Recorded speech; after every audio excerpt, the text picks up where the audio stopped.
नमस्कार जी, सभी को स्वागत है आप सभी का। देखिएगा, राजस्थान की प्रशासनिक व्यवस्था की चर्चा हम आपसे कर रहे थे, प्रशासनिक और राजस्व व्यवस्था की।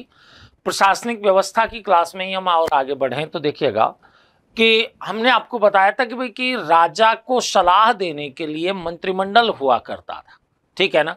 अब मंत्रिमंडल में या केंद्रीय प्रशासन में देखा जाए तो राजा के पश्चात आपकी किसका स्थान होता था? राजा के पश्चात आपके प्रधानमंत्री का स्थान हुआ करता था। राजा के पश्चात किसका स्थान होता था? प्रधानमंत्री का। तो वहीं से हम आगे बढ़ाते हैं अब आपके, क्योंकि प्रधानमंत्री के पद को हम आपके देखने वाले थे कि भाई प्रधानमंत्री का पद आपके कैसे है। तो देखिए,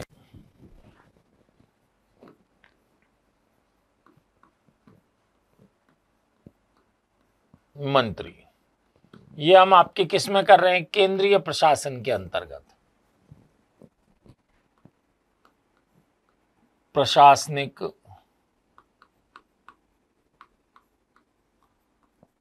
व्यवस्था में। प्रशासनिक व्यवस्था में हम आपके कौन से पद को बात कर रहे हैं? प्रधानमंत्री की। और हमने बताया था आपको कि राजा के पश्चात आपके केंद्रीय प्रशासन में सर्वोच्च अधिकारी कौन है? प्रधानमंत्री है, ठीक है। राजा के यानी कि यह सैनिक और असैनिक मामलों में राजा को सलाह देने का काम किया करता था, ठीक है। और देखा जाए तो आपके राज्य में राजा के पश्चात अगर सबसे शक्तिशाली व्यक्ति देखा जाए तो ये प्रधानमंत्री होता था। जैसे राजस्थान में तो आपके प्रधानमंत्री का पद है, इसके लिए अलग अलग रियासतों में आपके अलग अलग नाम भी हमें प्राप्त होते हैं। जैसे आपके के कोटा राज्य है, कोटा राज्य में आपके से फौजदार भी बोलते थे, दीवान भी बोलते थे। बूंदी में और बीकानेर में आपके इसके लिए दीवान शब्द का प्रयोग किया जाता था। जयपुर राज्य में प्रधानमंत्री के लिए मुशाहिब शब्द का, या प्रधान मुशाहिब कहें, आपके प्रधान मुशाहिब शब्द का प्रयोग किया जाता था, ठीक है। तो ऐसे ऐसे ही देखें कि मेवाड़ में आपके जो सलूमर के सरदार हुआ करते थे, सलूमर के चूड़ावत सरदार जो होते थे, उनको प्रधानमंत्री का पद आपके वंशानुगत रूप से प्राप्त था। इसे हम आपके क्या कहते थे? इन्हें भाजंगड़ के नाम से जानते थे। किस नाम से? भाजंगड़ के नाम से जाना जाता था, ठीक है। तो आपके ये स्थिति किसके अंतर्गत है? ये स्थिति आपके देखा जाए तो हमें कहां पर दिखाई दे रही है? प्रधानमंत्री के पद में। किस में दिखाई दे रही है? प्रधानमंत्री के पद में। तो आप एक बात देखिएगा, देखिए, राजा के प्रशासन में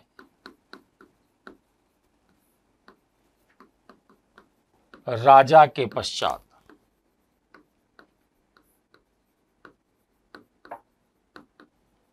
दूसरा महत्वपूर्ण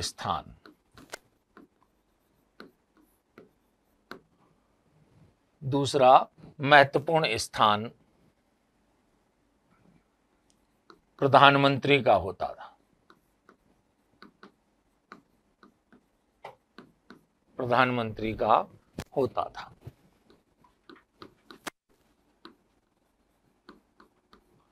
यह राजा को सैनिक व असैनिक मामलों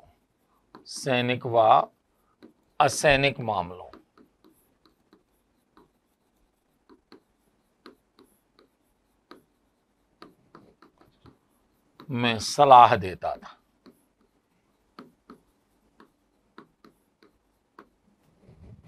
सैनिक व असैनिक मामलों में सलाह देने का कार्य आपके कौन किया करता था?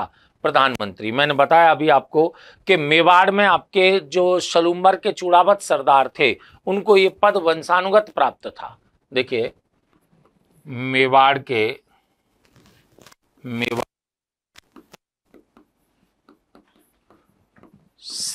के चूड़ावत सरदारों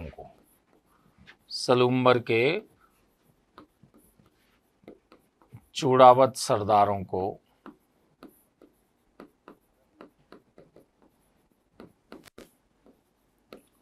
प्रधानमंत्री का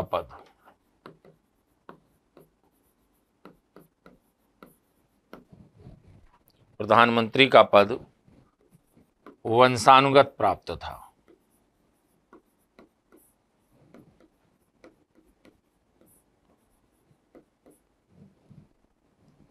प्रधानमंत्री का पद वंशानुगत प्राप्त था तथा इन्हें भाजंगड़ कहा जाता। क्या कहा जाता था? इन्हें भाजंगड़ आपके कहा जाता था, भाजंगड़ के नाम से जानते थे। जयपुर राज्य में प्रधानमंत्री के लिए मुशाहिब शब्द का प्रयोग करते थे। देखो, जयपुर राज्य में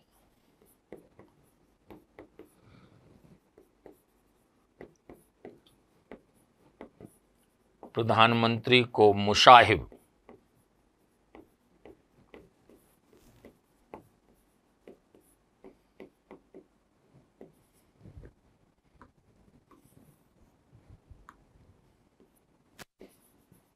कोटा में फौजदार और दीवान,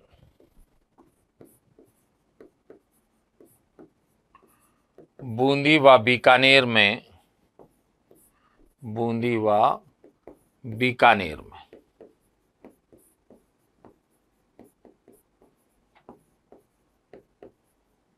दीवान कहते थे।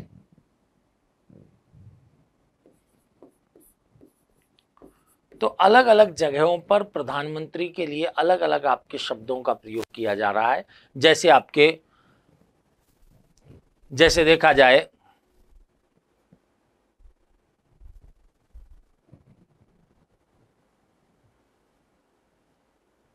देखिए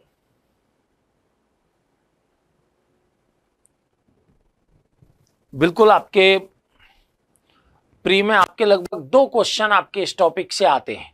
लगभग आपके हर एक एग्जाम में आपके 2 क्वेश्चन पूछे जाते हैं इस टॉपिक से। तो आप यहां पर याद रखना है कि भाई कि जयपुर राज्य में प्रधानमंत्री क्या बोल रहे हैं? मुशाहिब।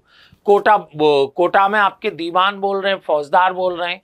बूंदी व बीकानेर में आपके दीवान से जान। ठीक है। मारवाड़ राज्य में देखा जाए तो प्रधान का पद आपको एक सम्मान प्राप्त था। ठीक है ना, एक सम्मान प्राप्त था और इसे आपके देश दीवान के रूप में भी देखा जाता था, देश दीवान के रूप में देखा जाता था। दूसरा आपके पद अगर देखा जाए तो दूसरा पद आपके यहां पर किसका है कि भाई दीवान का पद है। दूसरा पद आपके मुख्य पद जो है वो कौन सा है? दीवान का। अगर दीवान के पद को देखें तो नाम से ही पता लग रहा है आपको कि राजस्व संबंधी मामलों पर आपके नियंत्रण करने वाला व्यक्ति कौन होता था? दीवान होता था। ठीक है।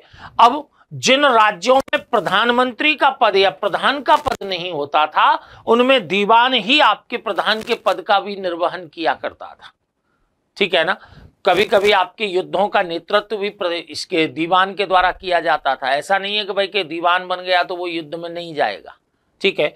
दीवान की जब नियुक्ति होती थी तो इसे एक राजकीय मोहर सौंप दी जाती थी और जितने भी आपके देखा जाए तो आपके राजकीय आदेश होते थे, नियुक्तियां होती थी, उन सब पर आपके दीवान के हस्ताक्षर हुआ करते थे। महत्वपूर्ण दस्तावेजों पर दीवान के हस्ताक्षर होते थे और उसके नाम युक्त जो राजकीय मोहर है वो मोहर आपके उस पर लगाई जाती थी। ठीक है। राजा की अनुपस्थिति में जब आपके प्रधान का पद नहीं है तो राजा की अनुपस्थिति में राज्य की बागडोर दीवान के नियंत्रण में आ जाती थी, तब उसे आपके देश दीवान के नाम से जानते थे। जैसे महाराजा जसवंत सिंह मारवाड़ हुए, ठीक है, उनके काल में मोहड़ोत नैणसी देश दीवान के पद तक पहुंच गए थे। इस दीवान का कार्यालय दीवाने हजूरी कहलाता था। दीवाने हजूरी, जिसमें आपके महत्वपूर्ण दस्तावेजों का जमावाड़ा होता था, महत्वपूर्ण दस्तावेज रखे जाते थे। इसी दीवाने हजूरी के अंदर एक महकमा ए बकायत भी होता था। दीवाने हजूरी के अंदर क्या होता था? एक महकमा ए बकायत, जो कि बकाया वसूली का काम करता था। चाहे वो आपके परगने में बकाया हो, परगने के खजानों में आपकी जो जमा राशि है, ठीक है, या फिर राज्य को जो भेजी जाने वाली राशि है उसमें अगर कोई कमी है तो उससे संबंधित निर्देश भी आपके कौन? महकमा ए बकायत जो कार्यालय है वो जारी किया करता था, जो किसके अंडर? दीवाने हजूरी या दीवान के नियंत्रण में रहा करता था। ठीक है, तो आपकी यही बात आपकी किसमें, दीवान में हम कह रहे हैं कि देखो यह है राजस्व संबंधी मामलों का प्रधान होता था।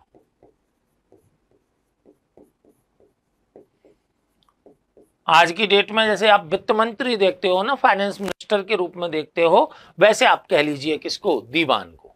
हालांकि आपके आज के वित्त मंत्री से भी ज्यादा ताकत आपके कौन रखता था, ये दीवान रखा करता था, क्योंकि मैंने बताया कि आपके कहीं कहीं तो किसकी, प्रधानमंत्री की या प्रधान के पद की अनुपस्थिति होती थी, तो ये उसके कार्यों का भी निर्वहन करता था।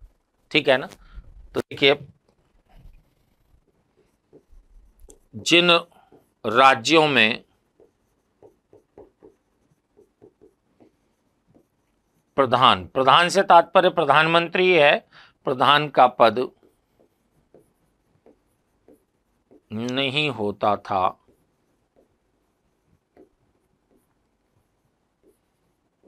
वहां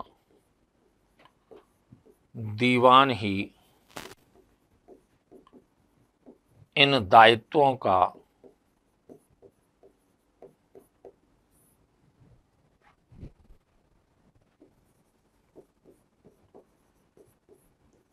निर्वहन करता था।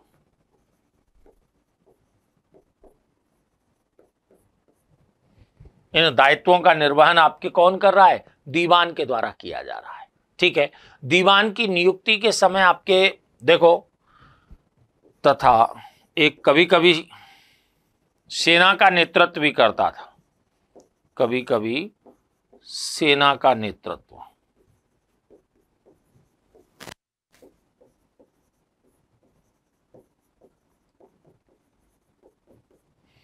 दूसरी बात देखें, हमने बताया आपको इसकी नियुक्ति के समय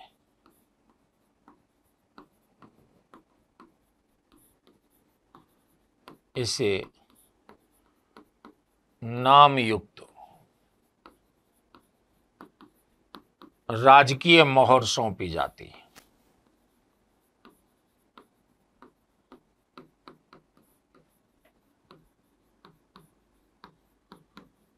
तथा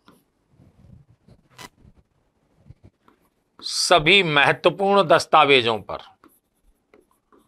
सभी महत्वपूर्ण दस्तावेजों पर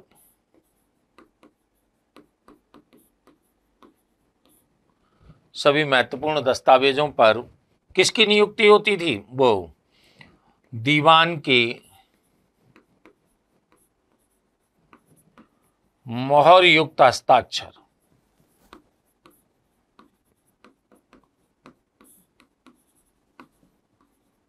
होते थे। जितने भी महत्वपूर्ण दस्तावेज होते थे उन सब पर दीवान के आपके मोहर युक्त हस्ताक्षर हुआ करते थे, मोहर युक्त हस्ताक्षर हुआ करते थे। ठीक है, अब आपके देखिएगा, सभी महत्वपूर्ण दस्तावेजों पर दीवान के मोहर युक्त हस्ताक्षर आपके यहां होते थे। अब एक चीज आपके यहां पर देखनी है कि देखिए, जब राजा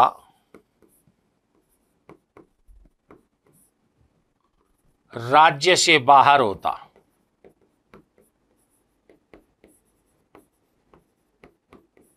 था, तब जब राजा राज्य से बाहर होता तब दीवान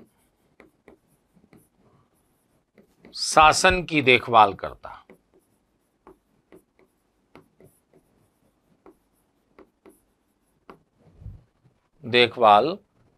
था। तब इसे देश दीवान के नाम से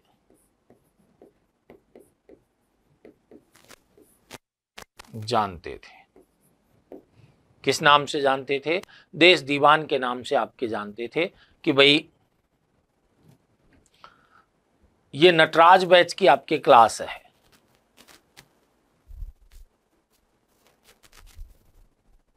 ठीक है, देश दीवान के नाम से आपके किसे जाना जाता था? इस आपके दीवान का जो आपके कार्य, दीवान के जो ये कार्य होते थे उसको आपके देश दीवान के नाम से जाना जाता था।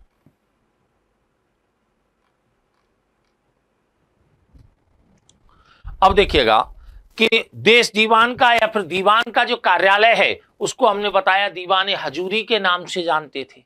किस नाम से? दीवान हजूरी। दीवान का कार्यालय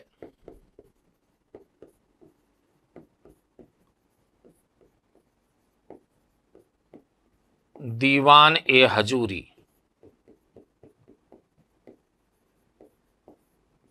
हजूरी कहलाता था। दीवान हजूरी, आपके दीवान का कार्यालय दीवान हजूरी कहलाता था। ठीक है, जितने भी महत्वपूर्ण दस्तावेज हैं वो इसी में रखे रहते थे। इसमें सभी महत्वपूर्ण दस्तावेज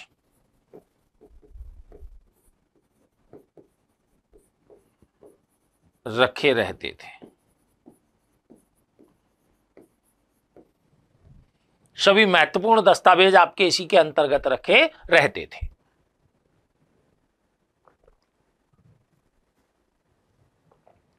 अब देखिए, दीवाने हजूरी में मैंने बताया कि दीवाने हजूरी में एक महकमा बकायत भी हुआ करता था। दीवाने हजूरी में देखो, दीवान ए हजूरी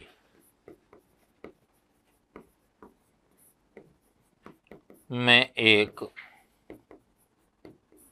महकमा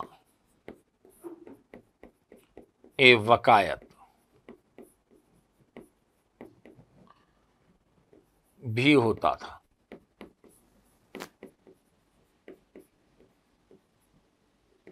जो बकाया वसूली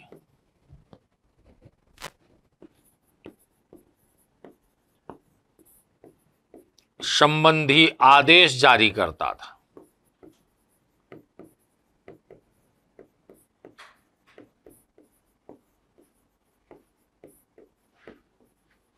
बकाया वसूली संबंधी आदेश जारी करता था कि भाई कि किस प्रकार से जो बकाया राशि है वो आपके अगर परगनों पर बच रही है तो आपके परगनों पर, कर्मचारियों पर बची हुई है तो आपके कर्मचारियों पर, ठीक है, सभी जगह आपके जो बकाया राशि होती थी वो आपके वहां पर वसूल करने के लिए जितने भी निर्देश जारी करते थे वो आपके महकमा बकायत के द्वारा किए जाते थे।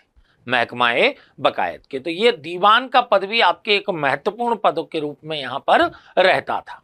किसके अंतर्गत? राजस्थान की प्रशासनिक व्यवस्था में एक पद आपके होता था। हालांकि ये प्रभाव आपके मध्यकालीन प्रशासनिक व्यवस्था के प्रभाव स्वरूप आया है कि बख्शी का पद, जो आपके मुगल काल में ज्यादातर मीर बख्शी का पद आप देखते हो ना, वही पद आपके यहाँ बख्शी के रूप में है। यह बख्शी का जो पद है वो सेना मंत्री के रूप में कार्य करता था। ठीक है ना, किसके? सेना मंत्री के रूप में कार्य करता था, अर्थात ये सेनापति नहीं होता था। इस चीज को याद रखना है कि सेनापति तो आपके कौन है? राजा ही है। सेनापति कौन है? राजा ही है। और ये आपके कौन होता था? सेना मंत्री होता था, जो सेना की भर्ती, रसद, अनुशासन, प्रशिक्षण, ठीक है, युद्ध में घायल हुए सैनिकों के उपचार की व्यवस्था करवाने का कार्य किया करता था। जोधपुर राज्य में देखा जाए तो इसे फौज बख्शी के नाम से जानते थे। ठीक है, जोधपुर के महाराजा हुए ना बख्त सिंह, बख्त सिंह के काल में आपके यहाँ एक प्याद बख्शी नाम के पद का भी सृजन किया गया था। ठीक है, अब जयपुर राज्य में देखें तो बख्शी को बख्शी जागीर, बख्शी देश, बख्शी परगना, ठीक है, ये आपके सहायता करने का काम किया करते थे। किसको? बख्शी को आपके सहायता करने का काम किया करते थे। ठीक है, तो देखिए एक नवीन पद के रूप में हम आपकी किसकी? बख्शी की बात कर रहे हैं।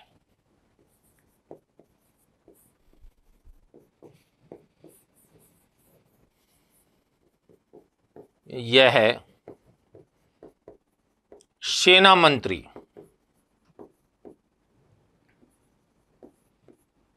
की तरह होता था। यहां आपको यह याद रखना है कि सेनापति नहीं होता था। सेनापति तो आपके राजा ही हुआ करता था, ठीक है ना। ये किसकी तरह होता था? सेना मंत्री की तरह होता था। इसका कार्य भर्ती, रसद, अनुशासन,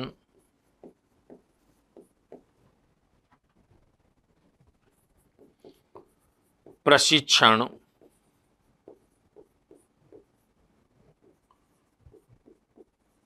घायल सैनिकों का उपचार,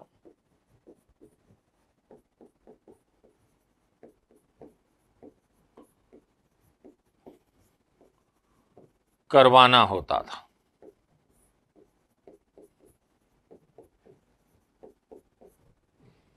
ठीक है, भर्ती करेगा, रसद की व्यवस्था करेगा, सेना में अनुशासन लेकर के आएगा। ठीक है, युद्ध में अगर कोई घायल सैनिक घायल हो जाए तो उस आपके घायल सैनिकों का उपचार भी ये करवाएगा। ठीक है, जोधपुर राज्य में से क्या कहते थे? फौज बख्शी के नाम से जानते थे। जबकि आपके महाराजा भगत सिंह के समय एक नए पद के रूप में एक प्याद बख्शी नाम के पद का भी सृजन हुआ है। देखो, जोधपुर राज्य में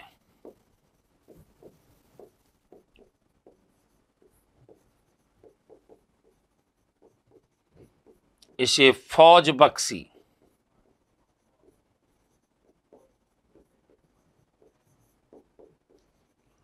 के नाम से जानते थे।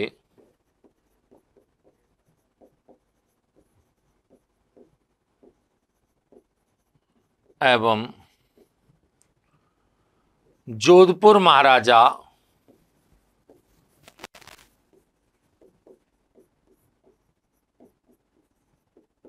भगत सिंह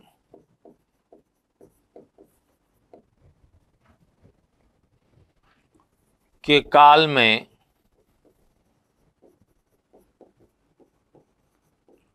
प्याद बख्शी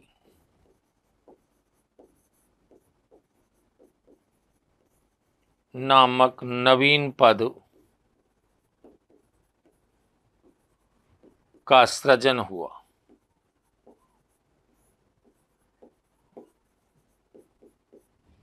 प्याद बख्शी नामक नवीन पद का सृजन आपके किसके काल में है? जोधपुर राजा थे भगत सिंह।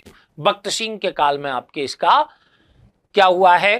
पद का सृजन हुआ है। ठीक है, हमने बताया आपके कि जयपुर राज्य में अगर बख्शी के सहायकों को देखा जाए तो उन्हें बख्शी जागीर, बख्शी देश, बख्शी परगना के नाम से जानते थे। तो नेक्स्ट देखिएगा,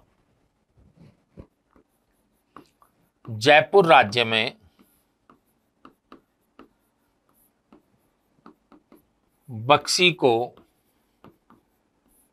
बख्शी की सहायता हेतु बख्शी जागीर,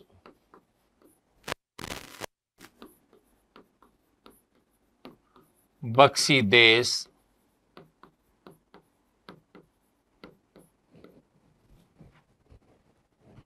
बख्शी परगना,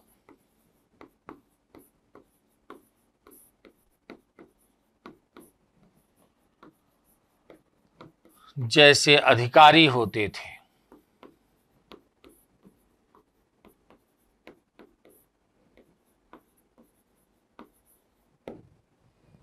जैसे अधिकारी हुआ करते थे। ठीक है, जो आपकी किसकी सहायता कर रहे हैं? बख्शी की सहायता करने का काम कर रहे हैं।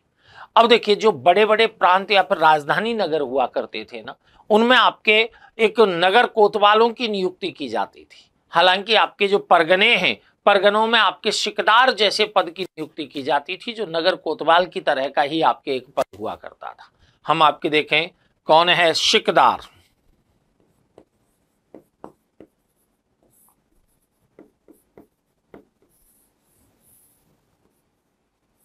कौन सा पद है? शिकदार। देखो, यह है नगर कोतवाल।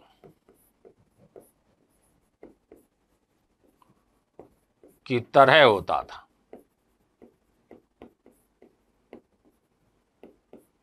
किसकी तरह होता था? ये नगर कोतवाल की तरह होता था। हालांकि आपके मेवाड़ जो राज्य है उसमें सिकदार पद का उल्लेख नहीं मिलता, उसके स्थान पर कोतवाल शब्द का ही उल्लेख मिल जाता है। ठीक है, देखो मेवाड़ राज्य में सिकदार के स्थान पर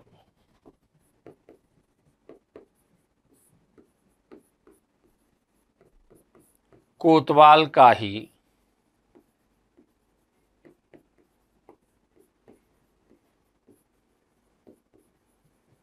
उल्लेख मिलता है।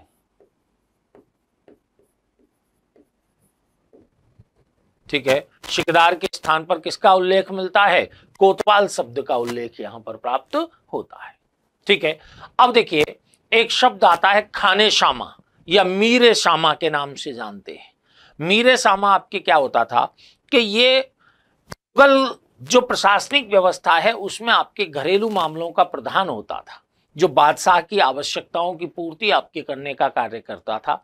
ठीक है, लेकिन जब रियासतों की बात आती है तो रियासतों में आपके वहां पर भी एक केंद्रीय दीवान के नियंत्रण में कार्य करता था मुगल काल में, लेकिन मुगल बादशाह जहांगीर ने इसे मंत्री का पद दे दिया था।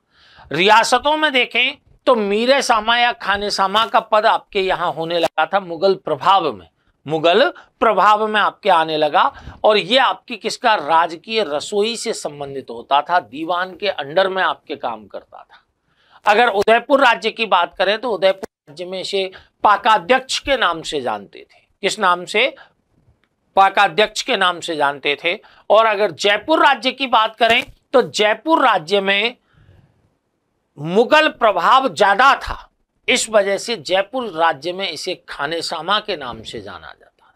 हालांकि खाने सामा नाम आपके जो मीरे सामा पद है उसके लिए औरंगजेब के काल में जाकर के प्राप्त होता है। ठीक है, जहांगीर इसे आपके मंत्री का पद देता है, पहले आपके दीवान के नियंत्रण में ही यह कार्य करता था। राजकीय रसोई यानी कि क्या बनेगा रसोई में राजा के लिए, उसको पहले आपके चखेगा भी यही। ठीक है, राजा की आवश्यकताओं का ध्यान ये रखेगा। कोई आपके फैक्ट्री है तो उसमें किसका उत्पादन किया जाना है, ठीक है, किसका उत्पादन नहीं किया जाना है, ये सारी चीजें आपके किसमें रहती थी? इस आपके खाने सामा के नियंत्रण में रहती थी। ठीक है, तो देखिएगा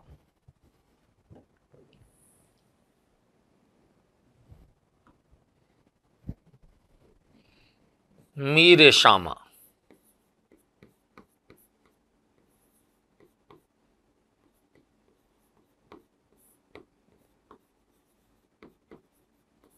इसको खाने सामा के नाम से भी जानते हैं। मीरे सामा इसे किस नाम से? खाने सामा के नाम से भी जानते हैं। ठीक है, देखिए यह है दीवान के नियंत्रण में, दीवान के नियंत्रण में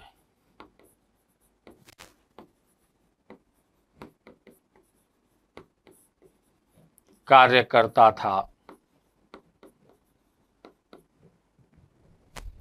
एवं राजकीय रसोई, राजकीय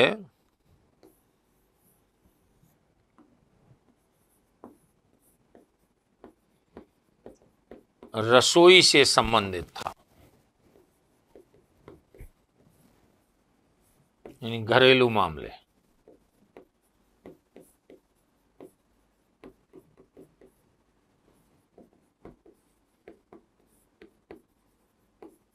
संबंधित था। ठीक है, यानी कि आप देखिए राजकीय रसोई तक अगर इसकी पहुंच है तो आप ये मान लीजिएगा कि राजा के अगर सबसे निकटतम व्यक्ति को देखा, राजा पर आपके सबसे निकटतम व्यक्ति अगर राजा का देखा जाए तो वो कौन होगा? तो वो आपके कौन होगा? मीरे सामा। जैसे आपने देखा कि भाई कि घर में आपके पिताजी के निकटतम आपके कौन होता है? सबसे ज्यादा आपके नजदीक पिताजी के कौन होती हैं? माताजी होती हैं। और माताजी क्यों होती हैं?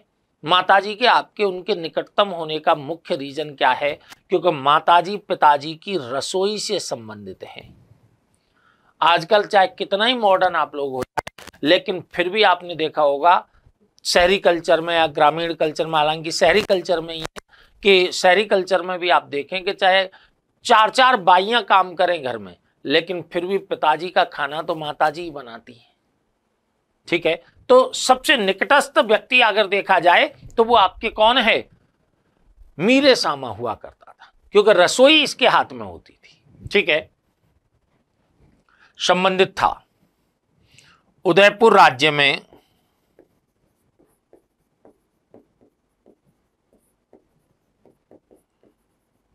इसे पाकाध्यक्ष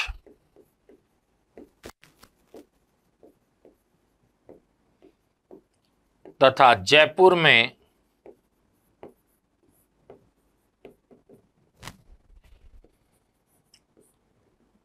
मीरे सामा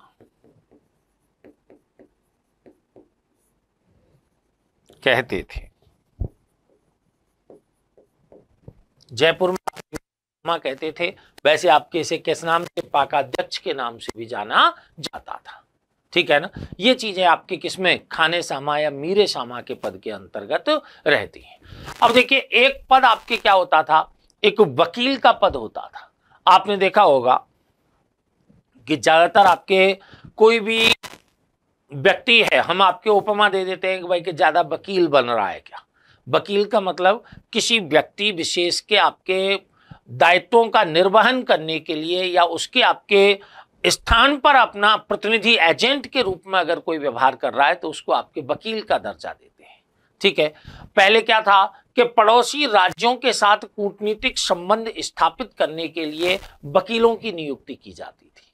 जब आपके मुगलों का राज आया तो मुगल साम्राज्य के अंतर्गत रियासती राजाओं, सामंतों के द्वारा अपने अपने प्रतिनिधियों की नियुक्ति कहां पर की गई? मुगल दरबार में की गई। ठीक है, जो आपके क्या करते थे? मुगल दरबार की गतिविधियों से अपने राज्य से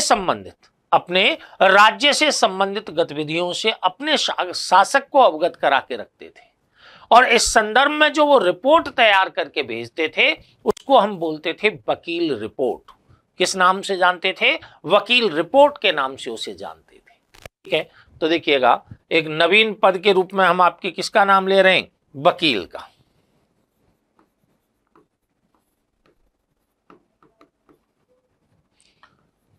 देखिए, पड़ोसी राज्यों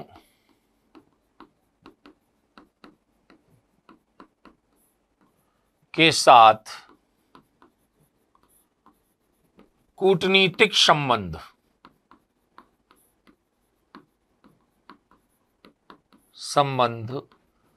स्थापित करने के लिए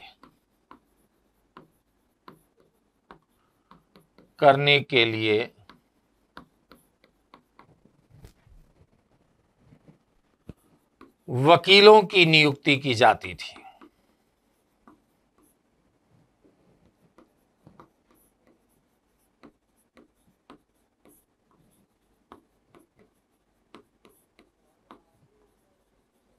कूटनीतिक संबंध स्थापित करने के लिए किनकी नियुक्ति की जा रही है? वकीलों की नियुक्ति की जा रही है। दूसरा, आपके मुगल काल में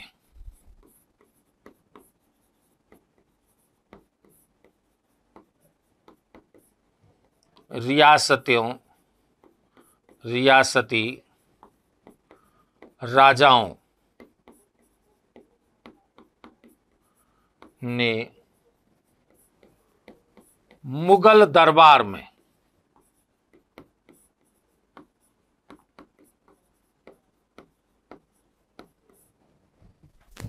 अपने वकीलों की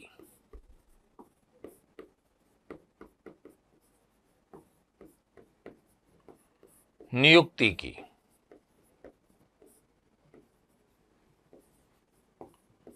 जो दरबारी घटनाओं आदेशों से अपने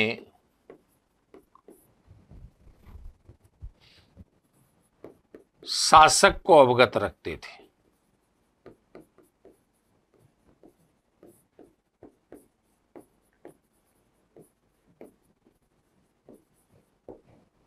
और इनके द्वारा जो रिपोर्ट तैयार करके भेजी जाती थी उसको किस नाम से, वकील रिपोर्ट के नाम से जाना जाता था। किस नाम से जाना जाता था? वकील रिपोर्ट के नाम से जाना जाता था। ठीक है, तो ये आपके किसके, वकील के आपके दायित्व थे। वकील रिपोर्ट की हम चर्चा आपके अगले उसमें करेंगे कि जब आपके आदेशों की बात हम करेंगे उसके अंतर्गत। फिर आपकी देखिए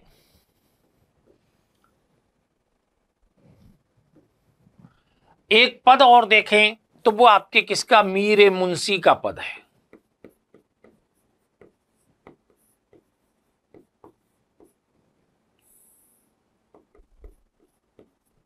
किसका पद है? मीर मुंशी का पद है। ठीक है, अब मीर मुंशी के पद में देखें तो कूटनीतिक पत्र व्यवहार के लिए मीर मुंशियों की नियुक्ति की जाती थी।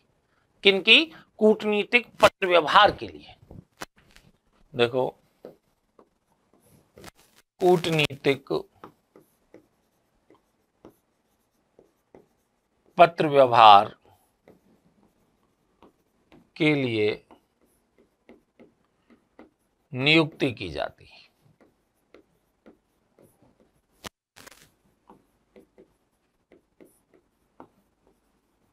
किसकी नियुक्ति की जाती थी? कि भाई मीर मुंशी की नियुक्ति कूटनीतिक पत्र व्यवहार के लिए की जाती थी। महल की सुरक्षा की देखरेख अगर देखी जाए तो उसके लिए ड्योढ़ीदारों की नियुक्ति की जाती थी। महल की सुरक्षा व्यवस्था की देखरेख करने वाला अधिकारी कौन कहलाता था? ड्योढ़ीदार।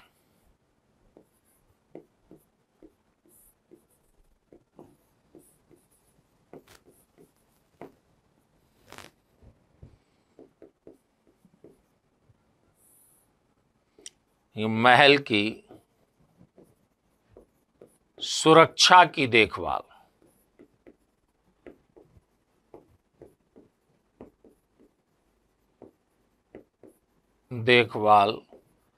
करने वाला अधिकारी। डायरेक्ट प्रश्न आते हैं, ये आपके प्रश्न डायरेक्ट प्रश्न के रूप में रहते हैं कि भाई कि कौन सा अधिकारी क्या कार्य कर रहा है। ठीक है ना। किलेदार है, किले की सुरक्षा के लिए। आपके किसके लिए है? किले की सुरक्षा के लिए। पुरोहित है, वो धार्मिक मामलों सामाजिक मामलों का प्रबंध करने का कार्य करता था और कभी कभी एक राज्य से दूसरे राज्य में संदेश भी लेकर के जाया करते थे। पहले तो पुरोहित इतने शक्तिशाली होते थे कि लड़के लड़कियों के सगाई संबंध कर आते थे, उनके माँ बाप को पता ही नहीं होता था। बाद में आकर के सूचना देते कि भाई कि तेरे छोरे की उस लड़की से आपके क्या कर दी है, सगाई कर दी है। ठीक है ना। तो ऐसी आपके ताकत किनको? पुरोहितों को आपके मिली हुई रहती थी। ठीक है, तो देखिए एक शब्द आपके कौन सा आता है? किलेदार।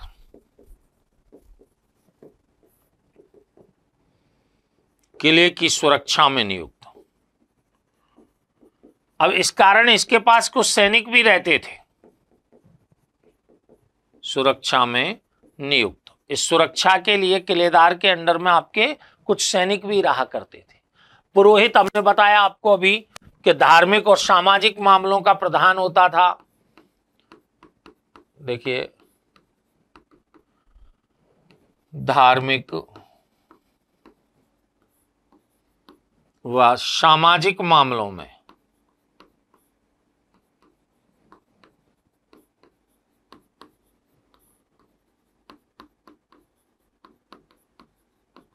सलाह देता था। याद रखिएगा ये क्या होता था? आध्यात्मिक सलाहकार। राजा का आध्यात्मिक सलाहकार। राजा का आध्यात्मिक सलाहकार कौन होता था? पुरोहित होता था। ठीक है, मैंने बताया आपके कभी कभी एक राज्य से दूसरे राज्य में संदेश ले जाने का काम भी किसके द्वारा किया जाता था? पुरोहित के द्वारा। देखिए कभी कभी एक राज्य से दूसरे राज्य में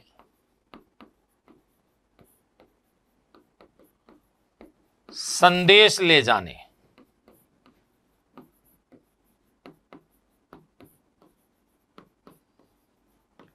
का कार्य, एक राज्य से दूसरे राज्य में संदेश ले जाने का कार्य आपके कौन करता था? पुरोहित। मैंने बता ही दिया था अभी आपको कि जो पुरोहित है, पुरोहित को पहले आपके अधिक शक्तियां मिली होती थी, ठीक है ना।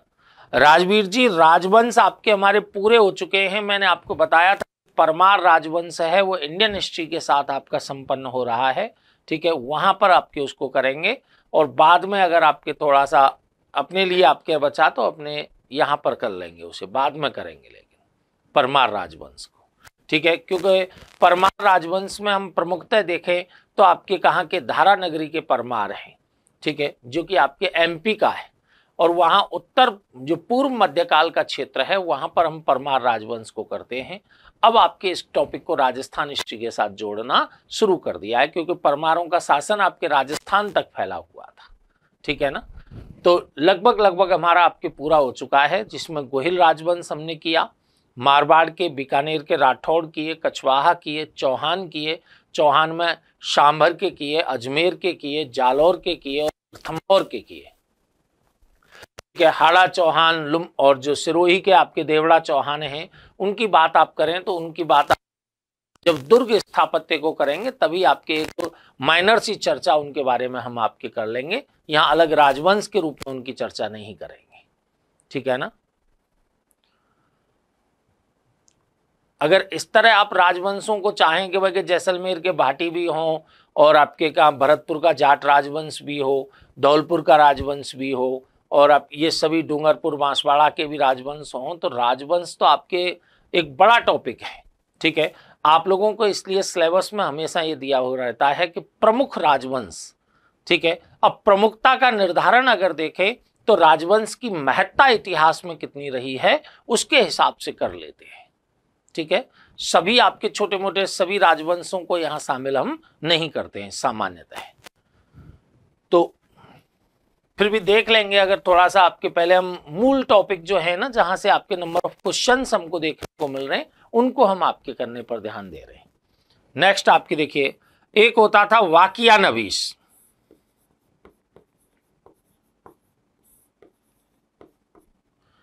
अब देखिए वाकिया नवीस नाम से ही पता लग रहा है कि सूचना प्रदान करने के उद्देश्य से इसकी नियुक्ति होती है। किसकी? वाकिया नवीस की।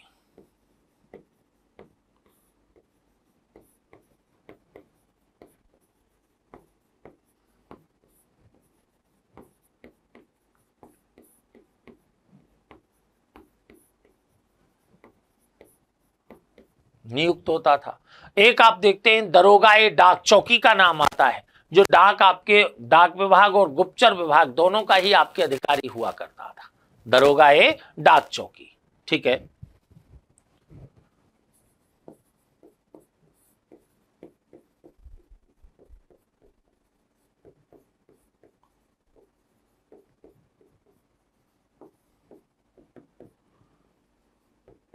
डाक एवं गुप्तचर विभाग का अधिकारी।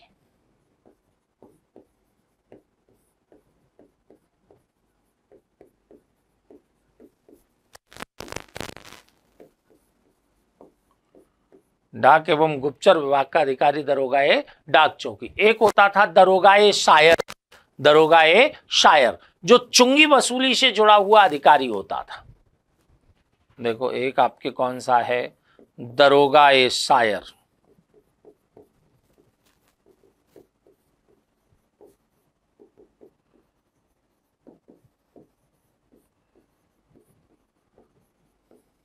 चुंगी वसूली से जुड़ा अधिकारी। चुंगी वसूली से जुड़ा अधिकारी आपके क्या कहलाता था? दरोगाए शायर के नाम से आपके जाना जाता था। अब देखिए, अब हम एक बात और देखें यहां पर, मुगलों के संपर्क में जैसे ये महाराजे आए, ठीक, मुगलों के संपर्क में आने से आपके कुछ एक आपके देखा जाए तो क्या कहें आपके उनको कुछ शब्दावली आपके इनके द्वारा में ली जाने लगी है, कुछ शब्दावली इनके द्वारा प्रयोग में ली जाने लगी है। और दूसरा आपके इन्होंने अपने अपने राज्यों को परगनों में भी विभक्त किया है। जैसे मेवाड़ के साथ जैसे ही 1615 ईस्वी की मेवाड़ मुगल संधि हुई तो मेवाड़ के महाराणा कर्ण सिंह के द्वारा किसको, मेवाड़ रियासत को मुगल ढांचे के आधार पर परगनों में विभक्त कर दिया। परगने आपके एक तरह से तहसील हेडक्वार्टर की तरह होते थे। परगने एक तरह से आपके तहसील हेडक्वार्टर आपके हुआ करते थे। ठीक है,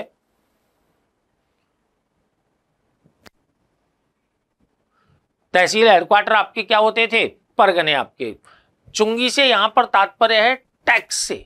जैसे हमने आपके अगर देखा जाए तो आपको एक बोलते हैं शब्द दान, दान से तात्पर्य आपकी किससे है, चुंगी। पहले आपने देखा होगा कि रोड पर आपके क्या लगा देते थे, एक बांस लगा देते थे और एक रस्सी लेकर के बैठ जाता था आदमी, यूं लगा देता रोड पर। और जैसे ही आपके कोई ट्रैक्टर ट्रॉली पत्थर लेकर के आ रहा है या कोई सामान आपके इधर से उधर हो रहा है तो उससे आपके वो टोल लिया करते थे। जैसे आप देखते हो ना, नगर पालिका आपके टैक्स वसूल करती है सिटी में घुसने से पहले, वही आपके टोल है, वही आपके चुंगी है, उसकी वसूली किया करते थे। ठीक है, अब यहां पर देखिए मैंने बताया कि परगनों की व्यवस्था अगर देखा जाए कि देखो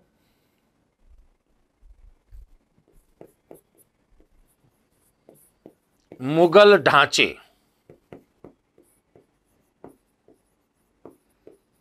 के आधार पर राजस्थान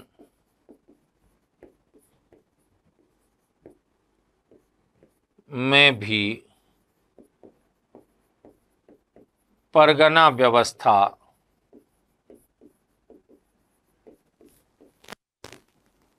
स्थापित हुई। परगना व्यवस्था स्थापित हुई है किसके आधार पर, आपके ये मुगल ढांचे के आधार पर स्थापित हुई है। ठीक है, अगर इस परगनों में मैंने बताया कि आपके तहसील हेडक्वार्टर की तरह है, ठीक है ना, इनमें आपके कौन कौन होते थे कि भाई एक तो हाकिम हुआ करता था। हाकिम आपके क्या देखता था कि ये शासन व्यवस्था को न्याय के उद्देश्य से आपके हाकिम की नियुक्ति की जाती थी। यहां पर आपके देखो एक कौन होता था, हाकिम।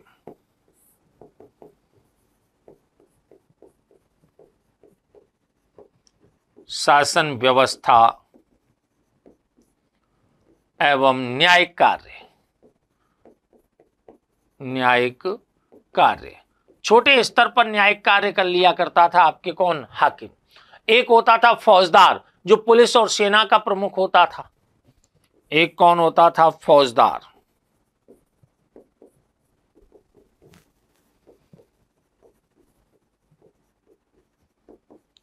पुलिस व सेना का प्रमुख।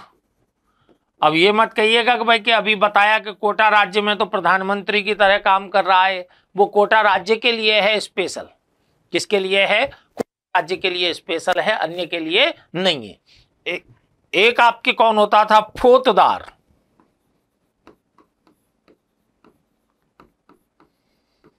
फौजदार आपके कौन होता था, खजांची। खजाना जिसके नियंत्रण में होता था वो फौजदार होता था। ठीक है, एक आपके कौन है, खुफिया नवीस।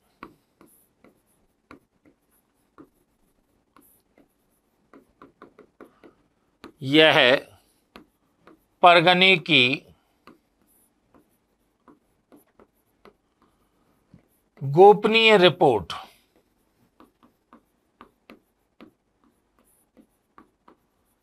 केंद्र को भेजता था।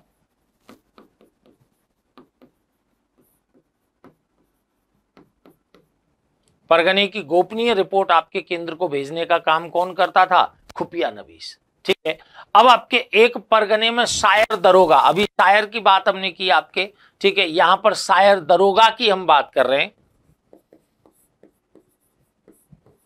शायर दरोगा परगने में चुंगी, अब टोल कह लीजिए इसे, चुंगी वसूली से